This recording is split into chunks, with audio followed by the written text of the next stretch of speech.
Essential Understanding 5 tells us that ratios can meaningfully be reinterpreted as quotients.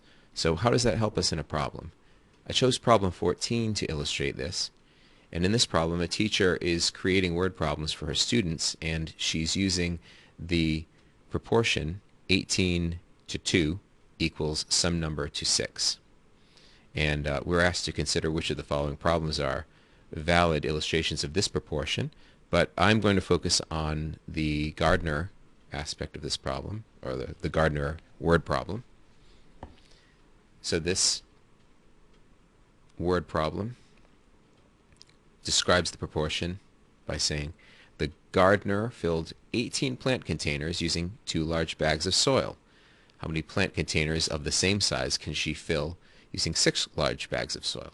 So how do we understand the ratio 18 to 2 here? That's the ratio that we know from the problem. And Essential Understanding 5 tells us that we could reinterpret 18 to 2 as a quotient. Okay? So 18 divided by 2, one way to think of that is to think of it as measurement division or quotative division. And that asks us to consider how many 2's are in 18. So how many 2's, meaning the 2 bags of soil, are in 18 containers that hold plants, 18 plant containers.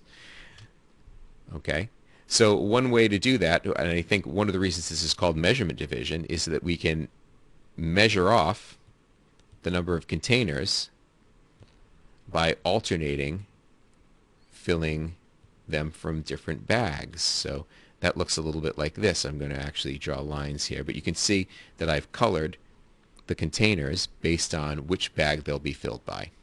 Okay? And if we do that for all 18 containers, what we get is something that looks like this. So we've got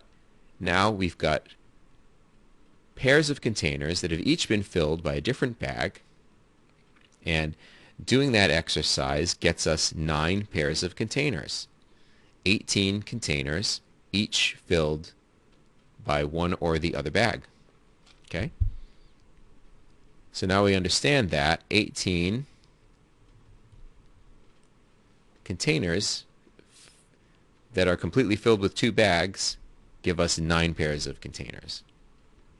So that number 9 comes out of considering the ratio of 18 to 2 as a quotient, where we think of 2 and how many times 2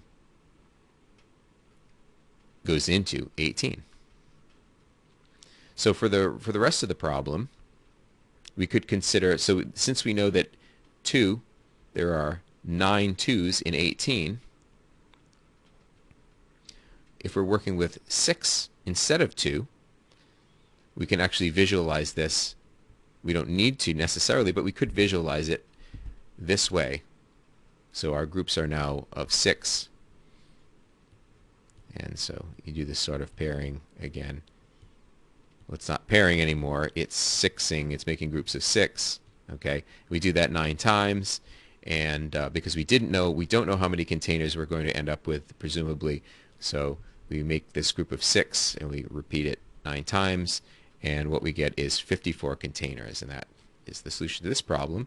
But the important thing,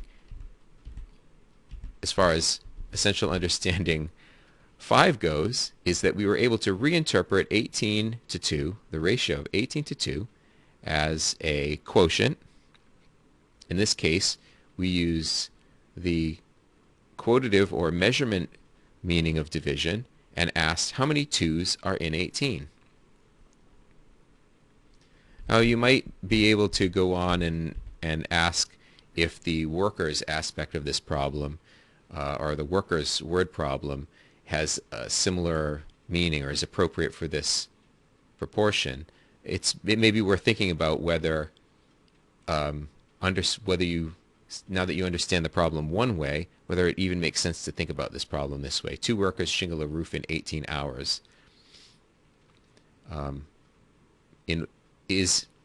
Are the workers sharing the 18 hours in any sense? Are they dividing up 18 hours between them? This may be a hint that this is not a ratio like the other ratio, that this is a different type of problem.